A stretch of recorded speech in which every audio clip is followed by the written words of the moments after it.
Hi. Hello. Hi. Hello. We're in Philadelphia. We're in Philadelphia, going to an Eagles game today. Go Birds.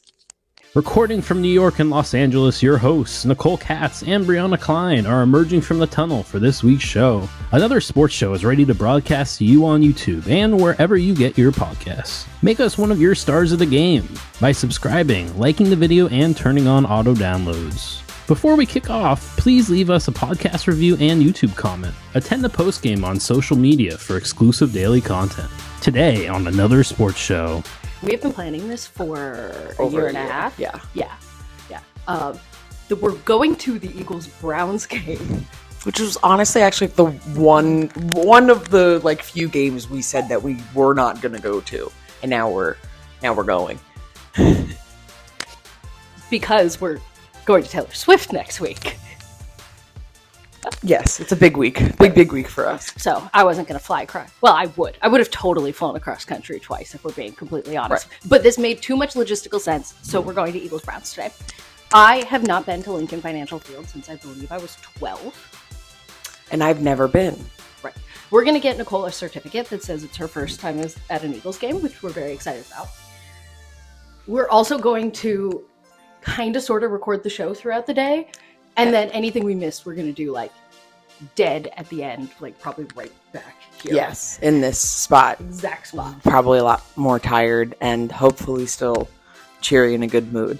Right. We'll also be doing a lovely check-in throughout the day of Brianna's stress status. Today is going to determine... Okay, wait, hold on. Take it away, voiceover man.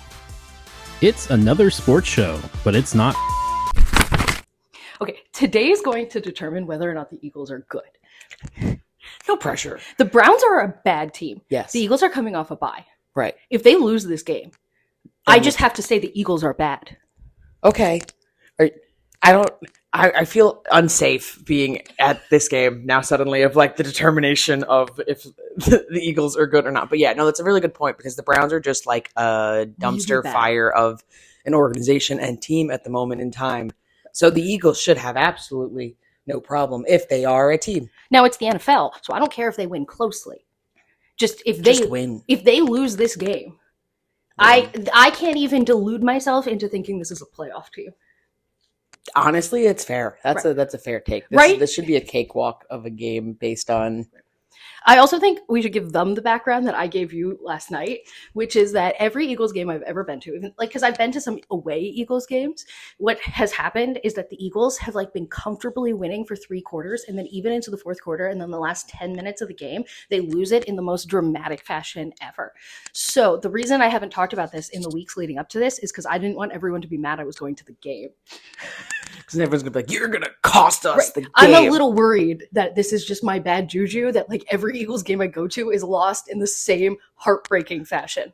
Well, the only way to change the juju is to keep going, and then eventually they win. Right, because superstition or super stupid, I am the reason the Eagles lose in the last 10 minutes of the 4th in the most painful way possible. Unfortunately, I may go with superstition because I think I also consistently think that my presence is going to change the outcome of a game. I have not seen the Jets win in person, I think, in my whole life, so...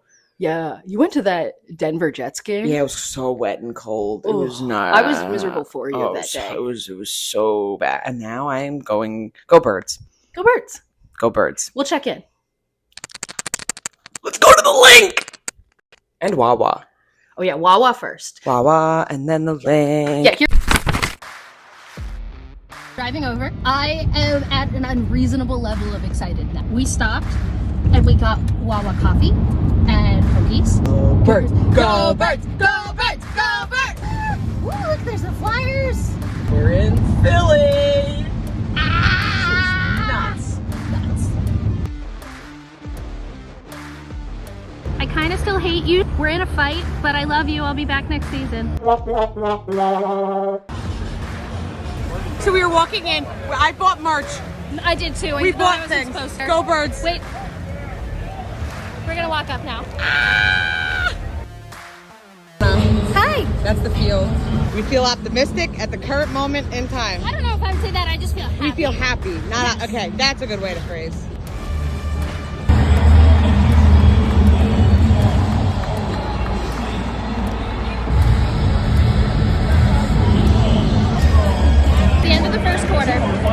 still haven't scored points in the first quarter all season. But today the Browns didn't score in the first. So we saw a tush push for several for first down. There were boos. Vibes are stressed. It's halftime. When Nick Sirianni gets involved, everything goes badly. That's my only thought. We just saw block kick run to a touchdown. Now it's halftime. We're done now. Right now, this. I don't want to vomit. End of the third. Less vomity. We're feeling. We're here. No, we're just feeling. It was kind of actually the end of my sentence. We're feeling. Yeah, we're feeling. We have 5 sacks, and yet the defense still looks awful. The fact that Slay is out is giving me. Go Birds. We have reached the end of the game. The Eagles won. The Eagles won. Go Birds. Go Birds. I'm pretty sure the Eagles are still a bad team, but now at least I'm happy. We didn't get to see them blow that. That was incredible. Go Birds. There's the Birds. Go Birds. Go Birds. Hello. Hi, we're eating. It's dinner time. It's dinner time. 'Cause I'm so hungry after the day of existing that we had. Right. That doesn't feel real. We basically thought we would eat our dinner and do the last pieces of recording we have, but mostly just talk to you about going to the Eagles game today. Which was an experience. As this is going after all of our clips, or is this going to go before? Uh-huh. After all. As you've seen. Mm-hmm. And now I'm eating soup Right. in my bed. Yeah, there is absolutely no way we were leaving the hotel room. So we're sitting in the hotel bed eating sushi. So this is another sports show's first mukbang. Mm-hmm. Mm-hmm. And Welcome. welcome. We're happy to have you here. Shout out to, I already don't remember the name of the sushi place that we ordered from in Philadelphia, but So far it's good. thanks. Yeah. Thanks for that. Mhm. Wow. We're Okay. Yeah, we're in prime exhausted moods. the Eagles won. Even though saying it out loud, It doesn't feel like it, no. but it's better than a loss. Yes. Basically, I'm not cursed. We've learned. I can watch the Eagles win a game in person, which feels great. I'm also not cursed at Eagles games, Uh-huh. which is fun. Mm-hmm. So I got a certificate. We don't have it printed yet, Yeah. but we will. Her first Eagles game certificate. This was my first time back at the link since I was about 12. So that felt like an out-of-body experience. I knew this already. I knew this as a kid. But I want to reiterate for the podcast how cool the sports complex is. Like, it's so easy to get there from the city. And then, like, to have all the buildings right there. And I'm, like, mad at the Phillies right now, but it was so cool to see the bank. Of course, we park right next to it. I said, maybe I'll include that clip in here if I remember. If not, it basically was like, I'm mad at you right now. We're in a fight, but I love you and I'll see you next year.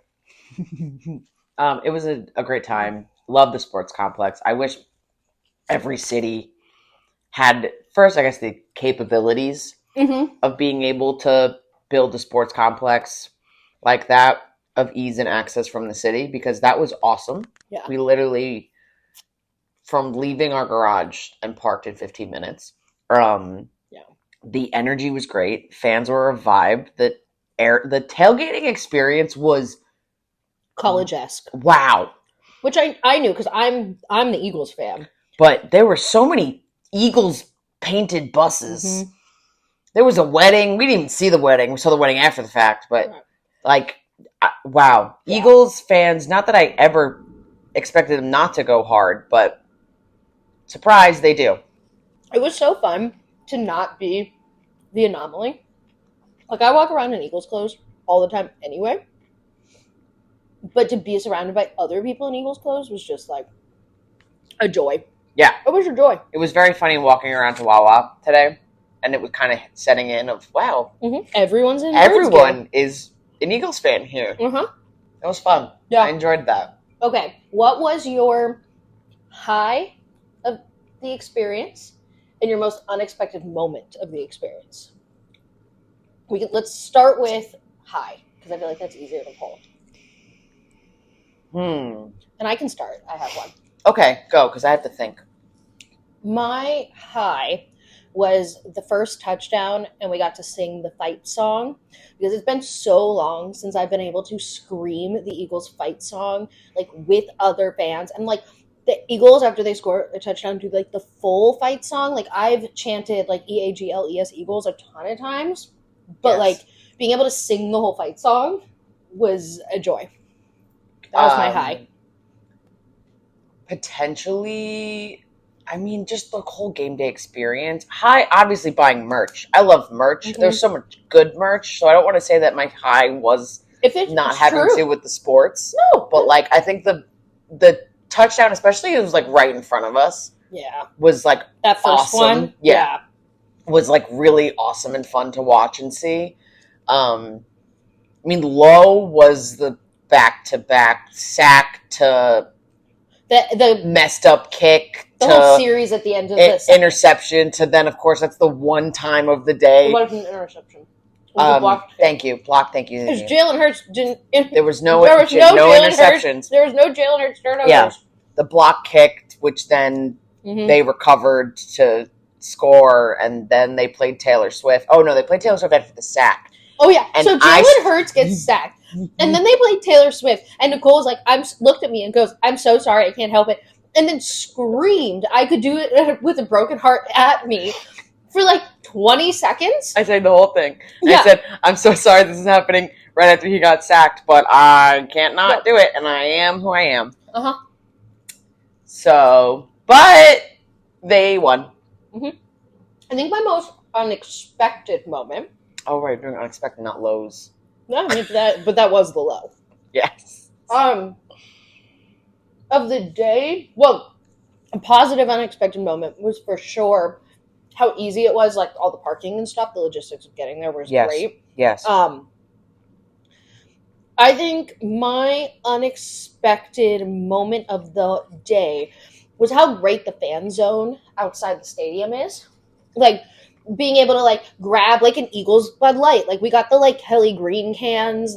And, like, that seems small, but it was, like, fun. And then we took the photo with the Birds logo. Pepsi gave us meatballs and buffalo chicken egg rolls. Right. Like, there was a bunch of free food, and there was the free face painting, which we didn't do. But, like, I wanted to, but... Like, it was a great experience. Yeah. I also thought the fact that they have the fan zone thing set up in between, like you scan your tickets, and it's also it's something to do before the actual gates open, is really awesome. Yeah, because you and I weren't like going in with any like, oh, we're going to tailgate this or anything, and it's just the two of us.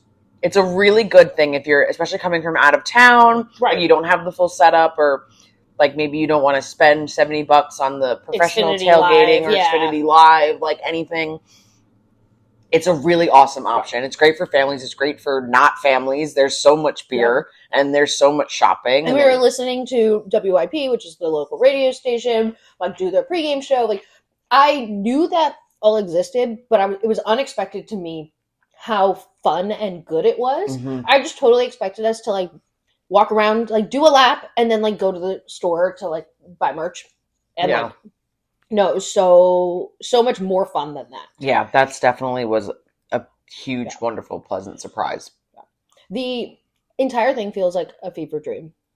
It felt like we left here this morning and I like blinked and we're back. And like I'm now just like, did that actually happen? But like I have this hat, so we know that it happened. I have my new hat too. Yeah, so, because like, hats. Which is not the Flyers hat I'm wearing right now. I just like know that I have bad hat hair. So miso soup is delish, and definitely what my throat and everything need after screaming today. Yeah. So I think in conclusion, despite our lack of energy right now, today was so fun. A great day. Go Birds. Go Birds. We were either going to witness the end of Nick Sirianni's tenure as a coach of the Philadelphia Eagles, or we were going to witness a win. And at least I guess I'll take a win. So I've had this clip of Will Levis decking a ball boy replaying for like the last 25 minutes just in front of my screen, and I just noticed that now. But I also want to point out that trending on my Twitter, because who knows what that means anymore, is Fire Sirianni. Mm-hmm. Which is probably every week. Mm-hmm. So it was a bad week. But yeah, not as bad of a week as the ball boy that definitely tore his MCL, ACL because of Mayo QB, man. Yeah, the Browns are really bad. Like, scary bad. Yeah. The Eagles are bad, but the Browns are, like, really bad. Really bad. Broad Street versus Broadway. But is it really a debate? Because VoiceOver Man is Team Broad Street, and that makes the vote 2-1 on this show. Let's go, Birds. I feel like I need to chop off the end of the Broad Street versus Broadway intro for this segment, where VoiceOver Man says, like, it's 2-1 on this podcast, go Birds, because congratulations. Yeah, this is again, we're so bad at shit talking to each other, and the entire Mets Philly series was just, well, you're gonna win, you're gonna win, you're gonna win. And then I was convinced, because I was at the last game at Citi Field, that they were going to lose because of my presence. I think before we get into like the details of your experience, I think we need to remind everyone that you are a Jets fan, an Islanders fan, a Mets fan, and a University of Miami Hurricanes fan. Mm-hmm. Nicole has had very little like extreme sports joy in her life. I don't know happiness in sports. I suffer all the time. Right. All of this to say, Nicole, was this the best moment in your sports life? Potentially. It was like out of body. Like, I have never experienced a sporting event that way, with the energy, and like the crowd was so unbelievably electric. Like, the closest thing that I feel like I could compare it to was like UM versus Notre Dame, but like the stakes, game. Right. But like the stakes in this were just so much bigger, and like I didn't sit down. Like, I think after the first inning, I stood the entire time. Everyone was just like unbelievably, the energy was, you could like taste it, and you could just feel like the tension, and everyone's like how amped the whole crowd was. So yeah, it's definitely like top 3 for sure. It's, always hard to rank those, but like, yeah, that was definitely best Mets game I've ever been to. I was sitting there trying to think of your teams, and I was like, there was that one run the Jets made. Yeah, but I always have such superstition of the Jets that like, it never felt fun. Yeah, that I'm just always feeling like it's just not. And there was something about this like Mets team that I'm like, it's not impossible. Like, it felt like the juju was there that it could happen. That stupid pumpkin. Really, pumpkin and Grimace we trust. I'll just start listing all of the bizarre bits that like the Mets have, and there's like way too many, which is like really crazy that teams should usually only have one, and the Mets just continue to add bits, right? Which I love bits, so go Mets. Right. Describe to the audience when did it click for you that they were going to win, and then when did it actually sink in that they won? Literally, it was not till I wasn't convinced until it happened. But the peak moment of the game, bottom of the 6th, like Lindor's comes to bat, and you could feel it. Like, it felt like a home run was due, and it was. And my boyfriend's dad said, Lindor's going to hit it right now.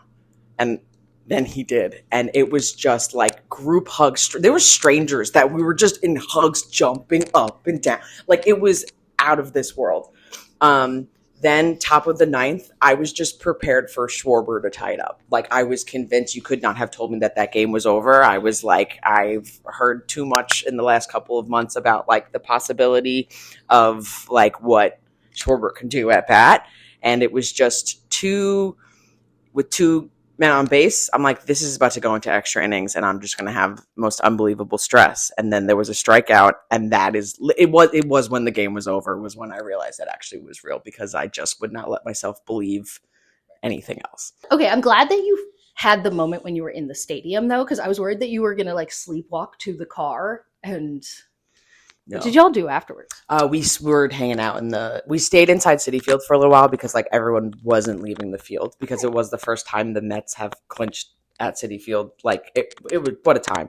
And then we hung out in the parking lot for probably a half hour, 45 minutes, and did like the extra mini tailgate, because also traffic was insane, but it was just like a party. There was a block party happening outside of the stadium with a DJ and like all of this stuff. So it was just like the party continued outside. it was just a giant extravaganza. Everyone was celebrating, screaming. Wow. So at this point, we now know that the Mets are playing the Dodgers. It's officially true. I have been screaming that of the options, like, the Dodgers are still hobbling together with no pitching. Right. And guess what? The Mets really have no pitching. So you did not, in my opinion, want to go up against a team with pitching in San Diego. So I'm not saying this is going to be easy. They are they have the best record in all of baseball. They have the MVP in Shohei Ohtani. Like, I'm not, but how are you feeling?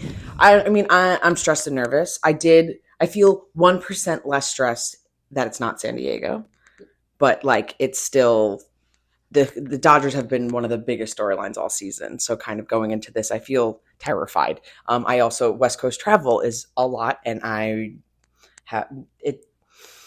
believe in the Mets. I believe in the juju. Which I think we need to pause there for a second, because it is shocking that Nicole would ever say she believes in the Mets. Any one of her teams. It's not even just the Mets. The fact that she's just like, I believe in insert one. Like, she spends her entire life going, I don't believe in any of my teams, period. And if you think about the teams that she likes, like, yeah, there's wood right there where you're all sitting on. I have to knock. Superstition or super stupid? That's superstition. No, actually, what's the third option of real? That's real. That's real. Okay, sorry, I didn't mean to interrupt. So you're feeling good. I'm feeling like it's not impossible, is how I will. My biggest concern is the crazy West Coast travel back and forth. But, like, you know what? Teams do this, and it happens, and it was going to be this way no matter what. And it's fine. Talking about it is making me nervous, because I was really all day thinking about, like, the Eagles, and then today, as we're watching ESPN, I'm like, oh, right, this is baseball's still a thing. What is still today? You didn't win the World Series when you beat the lowly Phillies. No. And I've just been living in, like, this New York bubble of just, like, every person that I walk past wearing Mets gear, we just scream, let's go Mets. And it's like, everything is like a giant party in New York. It's very, very weird. I had a Yankees fan that was like, see you in the World Series. And I was just like, I'm going to throw up. Well, that's a perfect transition to the final question I want to ask you in this segment. You hate the Yankees, right? Yeah. You don't want the Yankees to win the World Series. If, this is a theoretical thing, if I would say the Mets lose to the Dodgers, but that guarantees the Yankees don't win the World Series, or the Mets beat the Dodgers and play in the World Series, but the Yankees end up winning the World Series, which would you rather more? Is this then, like, so it ends up being a Subway Series? It ends up being a Subway Series. You get to see the Mets. The Yankees win. You get to see the Mets in the World Series, which is cool, but the Yankees win. Or they lose to the Dodgers, and the Dodgers go on to beat the Yankees. Oh, I'm going to say a really shocking thing that I'm registering. I want Subway Series World Series. I want a Subway Series World Series. Just that's why it was an interesting question. It's such a fun thing to say, and it would be so, like... I think the world might explode. The world would definitely explode, and, like, there's some part of my brain that's like, yeah, of course we're going to lose to the Yankees, because that's just how my whole life has just existed. So it's almost like I can, like, go in expecting it, but, like, oh, we're in the World Series. We're not supposed to be here. Like, that's how I felt about the Phillies in 22, and they like the Houston Astros like beat them, but there was still a chance, and it was still exciting. And like, I don't look back on 22 and like feel like they lost before. Yeah, like I don't feel a lot of bitterness about 22 because the Astros were just so good, right? And they went on this like incredible run. I feel a little bitter about last year, and this year hasn't set in yet. And I know I'll feel like exceptionally bitter about this year, but that incredible run when you don't expect it. But yep, only the highest payroll underdog Mets. Let's go Grimace. I hate everything. Let's go Grimace. Oh my god, featuring Pitbull.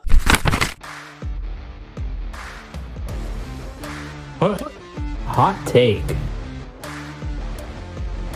feel like we should set the scene of yesterday.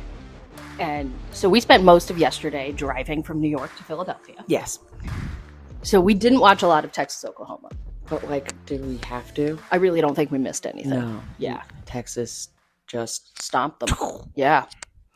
So Texas might actually be the best team. And all I have to say is I want to watch Georgia, Texas next week before I say anything. Yeah. Because Georgia's been a little bit back and forth, and Texas has just continued to be like a big powerhouse. But that's a actual matchup. I feel like Texas is like first real actual matchup this year to really give us an idea of. Yeah, I mean, I said this in Friday Football Forecast. Like, this was their first like test because it's so are on their schedule the first test, but like the real one was Georgia. Yeah, and this has just the emotional potential. Like Red River could have been like this could have been a letdown. Right. Like, this could have been bad. But glad it wasn't because Oklahoma's really not that good and a freshman quarterback, and it like wasn't gonna. But okay, so quickly moving on. I love watching Ohio State lose. And what a magical way of like watching his face when he's like, "Oh, there's no time on the clock. Woo, we lost!" And also Oregon, which kind of like had a little bit of a rocky start at the beginning and like had some close games. Again, I still don't believe Oregon's a real team. I don't either. They're number 3. Like, no, that's not a thing. But it's so fun to watch Ohio State lose all the time. Everyone wins when Ohio State loses. So I know Ohio State is going to be like, it's the West Coast travel. And Penn State almost lost at USC. I think that means the record is now 2-11 of Big Ten teams traveling west. So, which I think is a silly excuse, but could be a thing. Could be a thing. They're not used to it. Right. Like right now it just feels like the easy answer. It's like the easy, it's the first time we didn't, we're adjusting but how that can't continue to be an excuse like moving forward, but this year it's like the easy one for it to be. Like, I don't want to hear about that next year. No. Yeah. But this year it's like, but it's also one of those things where you can tell that these Big Ten teams underestimated this. Like, NFL teams are so used to this. There's other conferences that are so used to this kind of travel. They could have like done their research. Like, all of these head coaches are connected to other, like, in the coaching brotherhood. Like, they could have like called up Sean McVay in LA and been like, hey, is there anything I need to know? And then like because I know that like traveling's exhausting. Yeah. I flew from California to New York. It was a long day. I am not an elite athlete. I'm not traveling private, but like it's still a long day. But I think this is just like there's no dominant team in football unless Texas beats up on Bama. Yeah.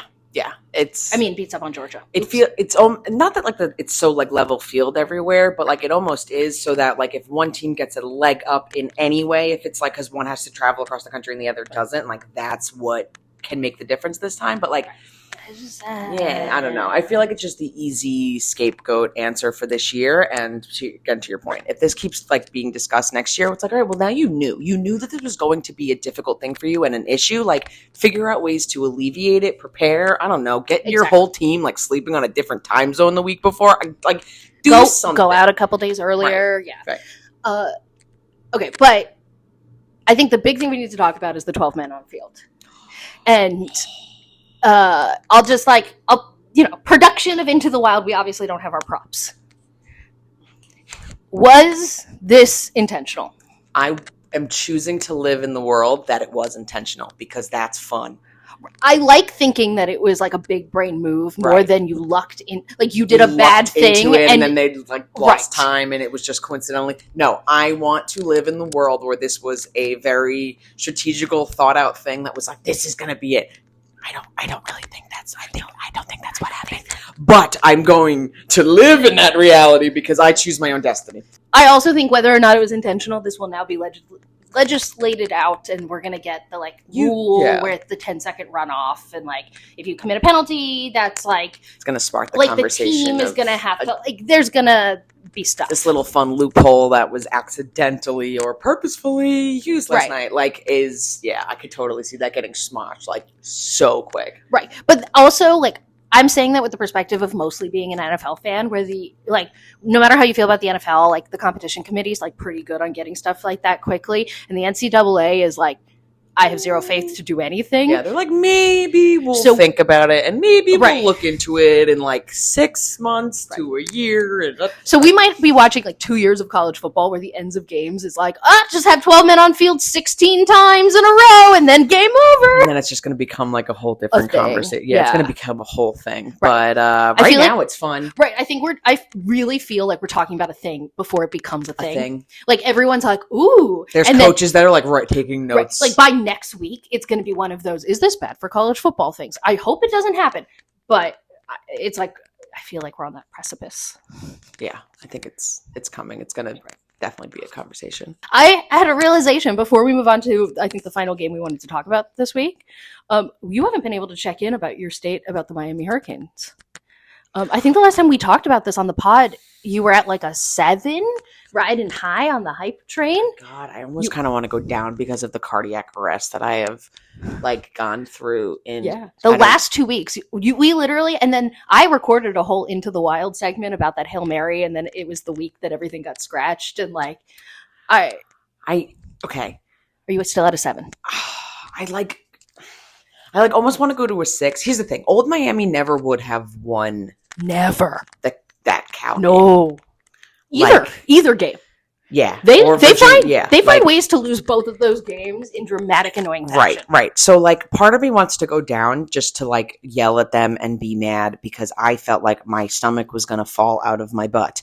However, I'm going to ride at a 7. I'm not going to let myself be a Debbie Downer, and I'm going to ride at a 7 and hold on to the fact that both of those games we would have lost, that the refs are for some reason on our side right now. And if there's an ACC conspiracy, I'm going to ignore it for right now. And that's entirely, but I'm going to live in this delusion right now because it's also a bye week and I don't have to stress about this right now. And thought of going back to that Cal game in my brain makes me want to explode inside. So I'm just going to be like, yep, it happened. It's done. We're going to keep on going. Louisville next week. So we just don't need to embarrass ourselves. And we alert. Yeah. Okay, I didn't mean to throw that at you. That was so not on the outline. I just had a moment. But now you're going to be significantly less stressed talking about Ole Miss LSU. Because you just are going from your highest possible stress. So this is now lower. Yeah.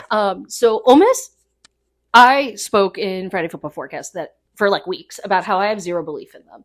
And I thought they were going to go into LSU at a night game, which they never lose. What was the stat? It's since 2000, LSU has won 109 to 15 night games at home. Which is just bonkers. Well, I guess now 110. Yeah. Ew. Gross. And it was close. Right. And whether or not they won that game, I now more believe that they might be an actual team. They might be a team. However, unfortunately, at this point, now they're a team with 2 losses. Now they're a team with 2 unranked losses. That's not true. LSU is ranked. They're ranked 13. Oh my god! It was 9-13. I forgot that. They're pretty evenly matched. LSU just lost that opener to USC. Yeah. And then they've been pretty good since. Yeah. And they had a bye last week. That's also why my brain was forgetting that of their whole existence. Yeah. So LSU coming off that defensive line, man. I think it was 6 or 7 sacks by the end of the game. Yeah, it was a really tough game to be watching. I really expected LSU to come in and smack. So then for this to then go into overtime was not something that I expected. And then you just needed to have Ole Miss hold them, and then it was just the easiest touchdown pass I feel like I've watched in a very long time. I felt at the end of this game, I saw LSU's offense click. It was they read something in that Ole Miss defense at a certain point. Here's the spot. Right. It just felt like the best. Yeah. They knew the sweet spot. They knew it's like when you watch baseball and all of a sudden you figure out that the hitting is reading the pitches. They're tipping the pitches in some way. That's kind of what it felt like. It felt like there was some part of the Ole Miss defense that they just finally figured out, and it was just money, and it money, clicked. Money. Yeah, because it was so easy. It was way too easy, and that would have been incredible to see Ole Miss come out of that as a win. I'll be at Oxford in 2 weeks, so it definitely would have added to the energy there. But who are they playing? Oklahoma. Oh yeah, that's gonna be exciting. Hopefully. Yeah. No, because I think those 2 teams are in the same tier. Ouch. I really don't feel bad because you're not really an Ole Miss fan. Okay. Yeah. So it's fair. And your boyfriend doesn't listen to our podcast. Yes, that's fair. We could say that. So, but I'm being honest with like, they're in the Texas A&M tier where they think they're in the higher They're tier. like SEC, but like not. Like if you ask an Ole Miss fan, and I'll be like, what are the good teams in the SEC? They'll be like Bama, Georgia, Ole Miss, and then I'll cackle. And it's the same with Texas A&M. They're like Bama, Georgia, Texas A&M, and I cackle. It's like, no, it's Bama, Georgia, LSU, and everyone else. Yeah. And it doesn't matter if one of those Bama, Georgia, LSU has a down year. Because they're still Bama, Georgia, LSU. Yeah. Like technically in a way, Bama's like in a down year, kind of, but like not. And then still really. beat Georgia. Like that's yeah. And I understand we're in like a new age of college football, but like the new age needs to reorient itself for me to like.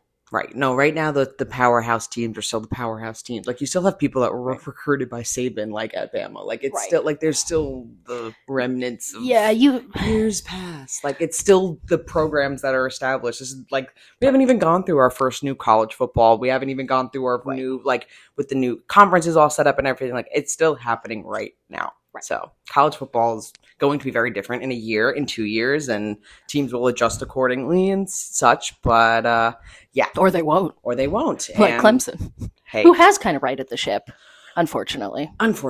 But whatever. Just never use the transfer portal. Like continue doing that. I guess Clemson stay away from me.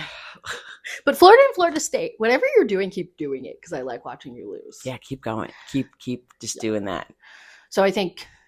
We'll talk about it in the Friday football forecast, but like next week is just going to be all about Texas, Georgia. Texas, Georgia. That's going to really, crazy. All right, we are changing up for the second week. We learn as we go here how we're going to do like change from MLB series of the week to NHL series because they don't really do series. So we're going to do 3 stars of the week. Whee! Give you 3 exciting games in hockey that you should watch this week. And Nicole is going to tell us something interesting. Basically, Nicole's the one who knows more about hockey that's not about the team that's currently on my hat, which is the Flyers.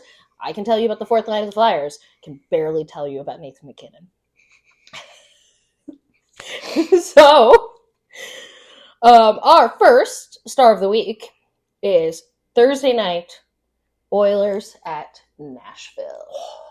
Ooh. So basically, this should be an action-packed game, just based on Edmonton and Nashville had like a lot of the busy work of like rearranging their, lineups and, picking up free agents over the summer, and Edmonton and Nashville like won the war there. Yeah. So it's going to be very interesting to see these powerhouse talents come together in a matchup right away the first time around. And it's definitely one of the matchups I was really anticipating and excited to watch at the beginning of the season, just to kind of see like, all right, well, after all of this shuffling around, who's going to win out? Is Nashville going to be as powerful as they can say they are in Edmonton after coming off last year? So it's still very early on, but it's going to be a really good test in this second week now. Yeah, second week. Yeah. The Oilers have the best odds to win the Stanley Cup and have come off to a slow start. There you go. I said things that were actually there you go. And then weren't about the Flyers. Yeah, hockey analysis about a team that's not the Philadelphia Flyers. But, I mean, because the whole thing last year was that the Oilers were, like, slow starters, and then they, like, of course, made the run they made. But, like, can they really do that again? I don't know. Yeah. Time will tell. Yeah. Star number 2. Oilers again. Yeah. At Dallas. Yeah. But we had to do it because it's a Western Conference Finals rematch. So, and we didn't pick so who do you got? Oilers at Nashville? I'm going Nashville. Yeah, me too. Oilers vibes are, like, wrong. And also, Nashville at home, Barry Trotz has been, like, working some, like, management magic over there. Is that their coach? It's their GM. He was the Islanders head coach. Oh. And then we lost him. They fired him for no reason. It's stupid. I'll never forgive them. Islanders don't seem to be known for making great decisions. Islanders don't seem to be... Okay. Mm-hmm. That's a great sentence, and I got what you mean. So we have Oilers at Dallas, Western Conference Finals rematch. Who you got? I'm bitter that the Islanders lost to Dallas yesterday 5-0, so I'm picking Edmonton. Okay. I hate Dallas anything, So I won't take them, and I'll also take the Oilers, which means we're chalked so far, and I know that's like not the point. Also, the NLCS starts in 13 minutes and 40 seconds. There's so much happening in my brain. I'm like really overwhelmed. I'm focusing on sushi. Yeah, I'm trying to not look at. As we have asked. There's so much happening. I need to stop Will Levis. Yeah, Nicole's laptop's right there, and it really, she's not exaggerating, it is just playing Will Levis on repeat. You didn't stop it, it is still just going. Okay. Yes. The final star of the week is Saturday, Rangers at Maple Leafs. I want everyone to lose. Yeah. But I want the Rangers to lose so much more than I want the Maple Leafs to lose. Yeah. But honestly, this game was selected because both these teams are supposed to be really good, and also both these teams seem to always have drama. I hate them. Yeah. I don't know who. I mean, I know both. It could be you both. hate them. Right. Them can be Both a plural. I hate both of them. Uh-huh. John Tavares has lost his captainship this year, so haha, fuck that. So Wait, please fill me in. nothing. He's old. Literally, he's old. So John Tavares, captain of Toronto Maple Leafs. Thank you. You got see. Sorry. Guide me and the audience along. I know. Oh, they gave it to Matthews, right? Yeah. Which People made a really big deal about that. Oh, so hockey question. So I can understand that captaincy means a lot, like in a locker room, right? Like it means a lot to the room. Yes. Why does everyone in hockey media make a big deal out of it? Like now, once you're a captain, you're like Jesus. I think at least the way that I look at it is kind of tying to how it's such a big deal in the locker room. Like your captain's sort of expected to be like maintaining that energy and that juju and that like that guiding like light of the whole entire thing, and also they're expected to perform. So like consistently, if like a captain is underperforming and is not like the star of the team, then it's like, why are you the captain? And then it like I think feeds into the energy if they suck. So like it's like a lot of high expectations on someone who has the C, because they're supposed to be not only an incredible leader, but like on and off ice. Yeah, see, I don't get the whole like we blame the guy with a letter for losing. Yeah. Thing. Yeah. It's almost like very similar of like head coach energy. I thought they just meant we knew who was going to go talk to the refs. Yeah, no, I think of it as like a bigger thing. Okay. No. I'm learning. I can respect that other people care about it, and I can also say that it doesn't make a ton of sense to me. No. Look, I'm not going to blame Coots if the Flyers lose. It could be fun, though, if you need to. You know what? That's fair. Right. Okay. You changed my mind. I'm all in now. You always need someone to blame. It's Coots' fault that the Flyers were tired in their back-to-back yesterday. Yeah. It was. For sure. You should have given them nap time. Yeah. No, I'm with you. It's literally I'm all in now. I'm like, sure. Take Sounds off the fun patch now. Yeah. You know? You have assistants. Give it to one of them. Because there's also players that have AIDS. Yes, Okay. yes. But I did learn that it's controversial in hockey that people don't know what the A stands for. Is it associate? Is it assistant? I always thought it was assistant. There was another one that a hockey team tweeted recently, and I can't remember, and I was like, that's a whole nother word. So you're a team assistant? I'm having a crisis now where I'm questioning entirely if that is a thing or if I just made it up. No. Or like I don't know. The Islanders could not say that, and I just... No, what I'm saying is, like, this is, like, a thing that like, Right. people really argue over. What is the A in hockey? There's too many Yankees at this game. Yeah, but Big Papi has made it his mission to troll Derek Jeter by becoming the biggest Mets fan in the entire world, Yeah, and that's I've funny. really enjoyed that. It could also be alternate, I don't like that one. because alternate captain. I don't like that essentially one. what I always thought it was alternate, but it could be assistant or associate. I don't know. All this to say is captains important. So Toronto or Rangers? I'll never pick the Rangers, but I also want Toronto to have a bad time. So Toronto. I think the Rangers win this game. I think you're right, but I won't say it. Oh. Like I didn't just say that. Here is the game we're playing. There are a couple topics, in sports business that we really want to talk about. But there is a 7-minute countdown to the start of the NLCS, which, of course, Nicole's Mets are playing. Despite the fact that she's wearing an Eagles hat, she is a Mets fan. I had to leave all of that gear in New York. Yeah. I did not bring any New York gear at all besides my license to the state of Pennsylvania. I almost said Philadelphia. State of Philadelphia. We're tired. We're really tired. And the first thing I really, really want to talk about is Lewis Hamilton being announced as one of the co-chairs for the Met Gala next year. It's about time. It's like a thing that should have happened so long ago. Although it feels very right now. It feels good for him in between, like, just moving on to Ferrari, yeah, entering a different stage of his career. Lewis Hamilton, Formula One driver, if you're not a Formula One, the greatest Formula One driver of all time. But I really like the topic they're doing, the black fashion. That's why I think the timing of it is so perfect. Mm-hmm. He is the perfect individual to have as one of the hosts. I know it's him and Pharrell. I'm ASAP Rocky. I know LeBron is not a chair, but like a secondary. And I'm missing consultant. Yeah, I'm missing one person. Hopefully I put it on the screen or something. But and also just after he did such a Lewis Hamilton was always very intentional about what he does, but his Met Gala outfit this past year, he did a whole deep dive into the history of black fashion and then used that to inform his outfit for 2024. So it clearly seems like this passion project that he put together. Yeah, I love watching Lewis Hamilton do cool things outside of F1. Yeah.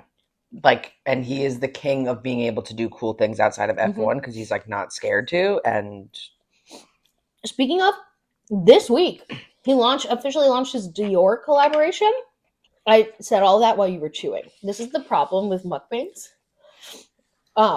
So yeah, Lewis Hamilton did a capsule collection with Dior that he custom designed.